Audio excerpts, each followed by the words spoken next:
салом ҳамватанони азиз, барномаи иттилоотии хабар шуморо бо муҳимтарин хабару рӯйдодҳои ҳафтаи гузашта ошно месозем. Сархати муҳимтарин хабарҳо.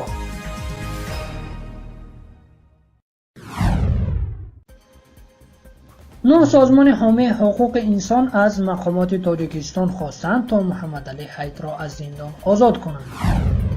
مأموران پلیس لطوکوب میکنند و باز به جبردیده تهمت‌ها میزنند. باز یک اعتراض پختکاران تاجیک در ارمنستان. نورالله اشرف میگوید پسرم را چنان زدند که 4 روز چیزی خوردن نتوانسته است. مکتبی که برای جشن ساختند 3 سال تاب نآورد. اظهارات رحیمزاده در باره جزا برای لایک‌ها در اینترنت.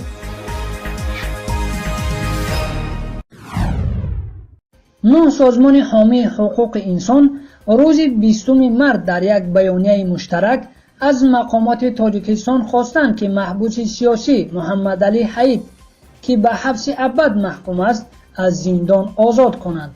این سازمان‌های حقوق بشری همچون از جامعه بین المللی خواستند که اگر مقامات تاجیکستان وضع حقوق بشر را اصلاح نکنند و محمدعلی حید را آزاد نکنند نسبت به دوشنبه مجازات‌های از جمله تحریم برقرار کنند. این بیانیه مشترک را سازمان‌های دیدبان حقوق بشر، وکیلان بین المللی، اکنون آزادی، خانه آزادی، بنیاد چشماندازی حقوق بشر، مشارکت بین المللی در مسئله حقوق بشر، کمیته هلسینکی نروژ، انجمن حقوق انسانی آسیای مرکزی و انجمن مهاجران از آسیای مرکزی امضا کردند. در این بیانیه آمده است حکومت تاجیکستان باید به طور بلافاصله و بدون قید و شرط فعال سیاسی شدیداً مریض را که از شکنجه شکایت کرده است آزاد کنند. همسر محمدعلی حید هفته پیش بعد عیادت او در زندان گفت که محمدعلی حید در زندان شکنجه می شود تا در تلویزیون به دست داشتنش در تروریسم اعتراف و بر ضد مخالفان اظهارات دهد. محمدعلی حید ماه سپتامبر سال 2017 بازداشت و به حبس عمرباد محکوم شد. وزارت امور خارجه تاجیکستان از برکناری یک گروهبان این وزارت که زن را در کوچه مورد لطوکوب قرار داد خبر داده است. گروهبان وزارت کشور تاجیکستان محمد سعید زاده سفربک محمد سعید که یک زن را در نزدیکی وزارت دفاع تاجیکستان مورد لطوکوب قرار داد از مقامش برکنار شد. محمد سعید زاده سفربک محمد سعید در صف نیروهای ویژه وزارت کشور تاجیکستان فعالیت میکرد.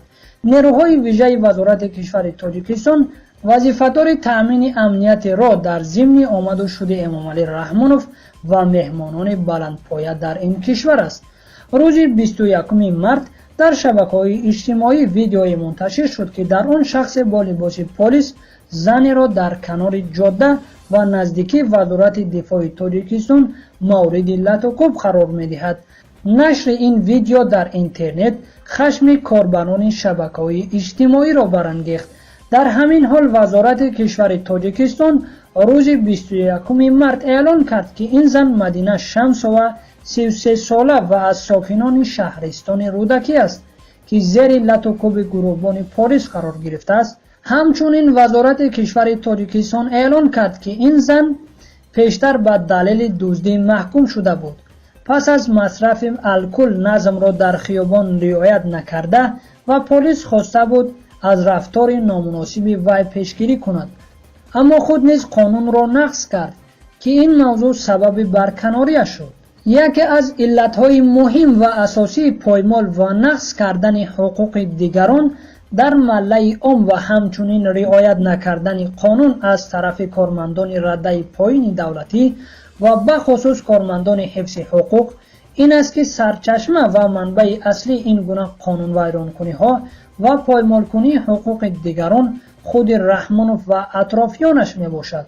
چون وقتی که قانون از طرف اصلی ترین مجریانش که رحمانوف و اطرافیانش باشند رعایت نمی شود، سبب آن می شود که یک کارمند ساده پلیس گستاخانه به خودش حق می دهد که در ملأ عام دست به طرف یک زن بی‌دفاع بلند کند و او را لطوکوب کند.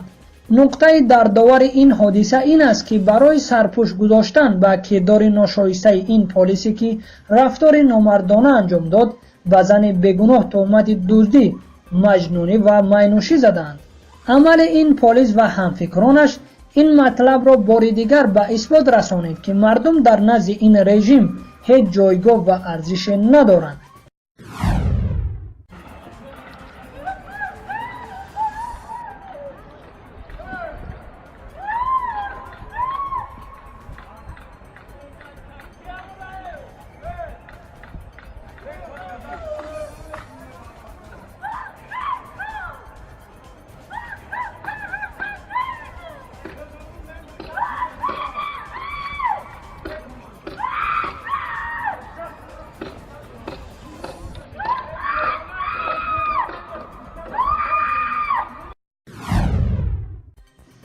روز 21 مارس یک گروه مهاجران از تاجیکستان دیگر باره در نزد بینای حکومت ارمنستان در پایتخت این کشور شهر اریوان جمع آمدند. آنها شعار را بلند کردند که در آن چنین نوشته شده بود: پول ما را دهید. مهاجران تاجیک با طلب از صاحبکار ارمنی رویاندن مزد کارشان روز 7 مارس نیز در نزد بینای حکومت ارمنستان اعتراض کرده بودند. خیرالله عبداللهیف یکی از اعتراضگران به سپوتنیک ارمنیا گفته است که با گذشت 2 هفته مسئله آنها حل نشد. حکومت کاری نکرد.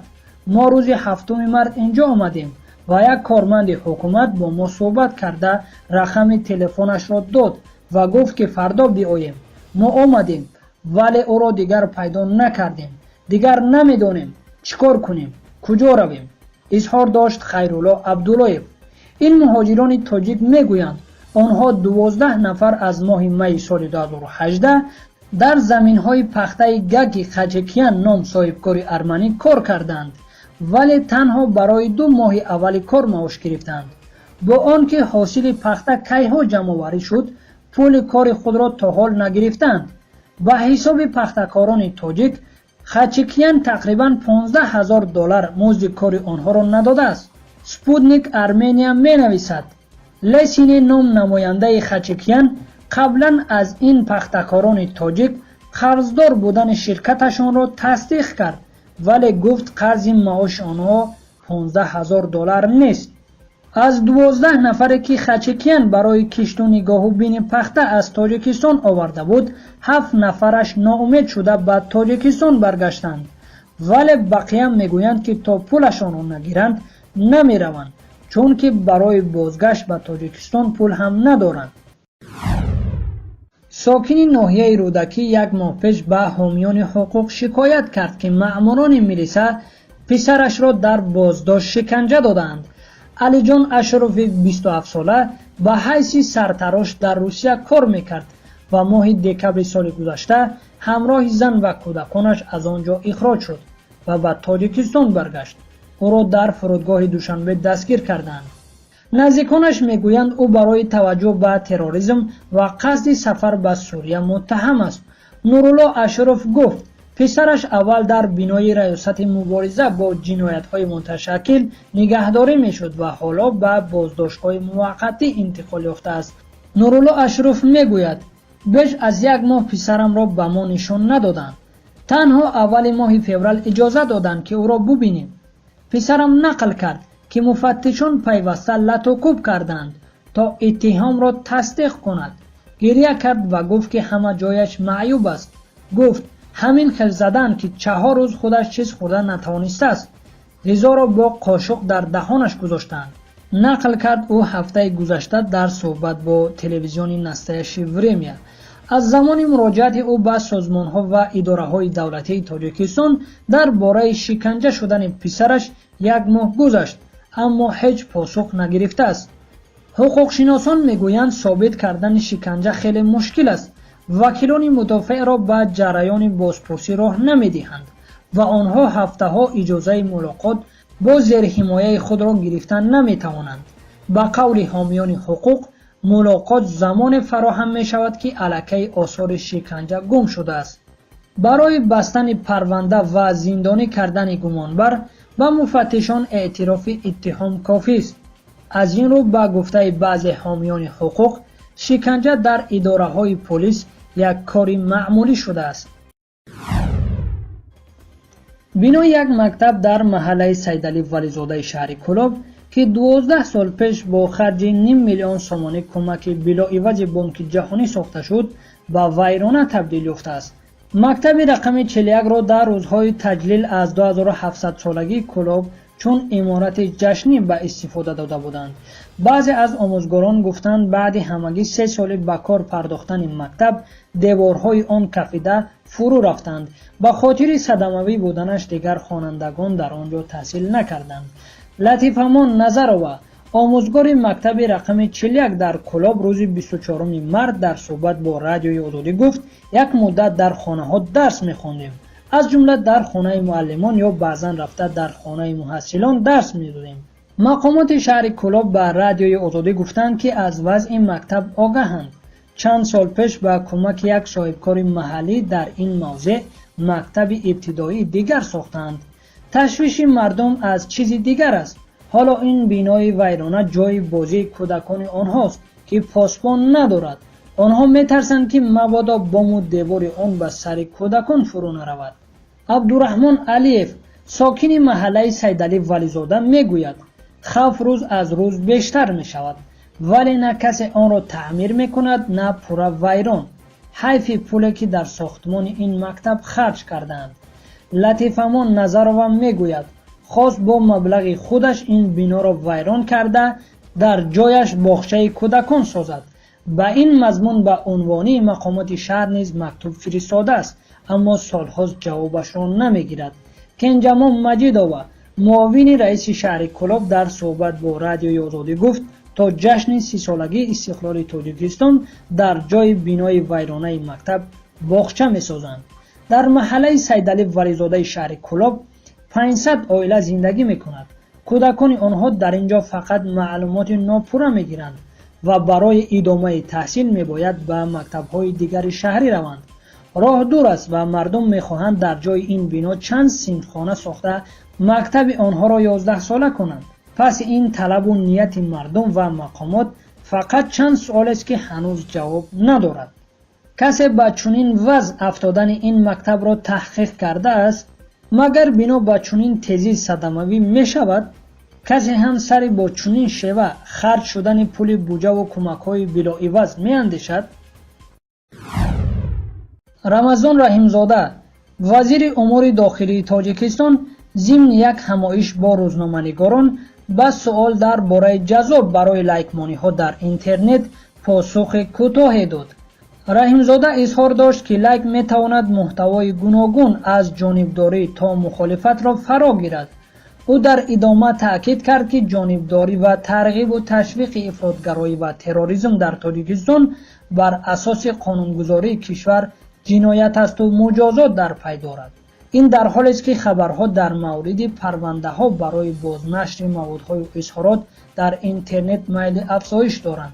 از جمله اخیراً دادگاه ولایت ختلان حکمت الله قاسموف ساکن 38 ساله ناحیه عبدالرحمن جامی را برای لایک گذاشتن به 4 سال زندان محکوم کرد.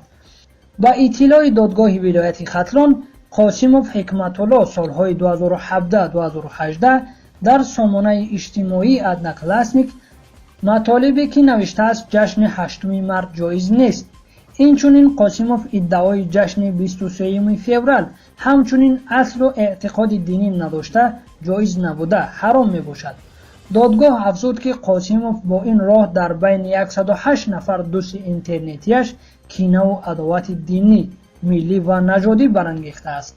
از این محدودیت ها و برای لایک گذاشتن در شبکه‌های اینترنتی برمی آید که حکومتداران از آگاهی مردم خوف دارند و این راه را پیش گرفتند تا مردم را سرکوب کنند، نه به خاطر کینه و عداوت بلکه به خاطر حق گفتنشان، چون که حکومتداران غیر قانونی واقعا گناهکار هستند و نمیخواهند گناهشان آشکار شود تا مردم چهره اصلی آنها را ببینند.